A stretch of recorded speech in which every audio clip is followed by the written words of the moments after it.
আসসালামু আলাইকুম ওয়া রাহমাতুল্লাহি ওয়া বারাকাতুহু। আজকে মদিনার আবহাওয়া, মদিনায় প্রচণ্ড বাতাস, ঠান্ডা আবহাওয়া। এই যে দেখতে পাচ্ছেন মেঘাচ্ছন্ন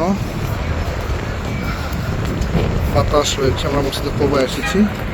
হাদিসের মধ্যে আসছে আল্লাহ রাসূল সাল্লাল্লাহু আলাইহি ওয়াসাল্লাম বলেছেন, মান তাতাহহারা ফি বাইতিহি সুম্মা আতা মসজিদ কুবা ওয়াসাল্লা ফিহি রাকাতাইন কামান আদা উমরাতান। আল্লাহ রাসূল সাল্লাল্লাহু আলাইহি ওয়াসাল্লাম বলেছেন, যে ব্যক্তি মসজিদে কুবায় ঘরে পবিত্র হলো, ওযু করলো, বাসায় ওযু করে আইলো, আসার পরে কুবায় এসে 2 রাকাত নামাজ পড়লো, কামান আদা উমরাতান, সে কেমন যেন উমরা আদায় করলো। উমরা আদায় করার সময় সম্পর্কে এই মসজিদে কুবা। এখানে বাতাস, প্রচণ্ড বাতাস, গাছগুলো দেখে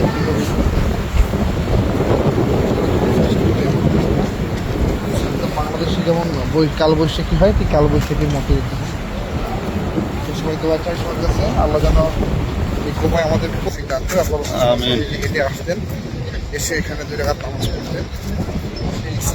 সেই জায়গা আমার মক্কা থেকে, এই মদিনা মুনাওয়ারা থেকে হেঁটে আসতেন।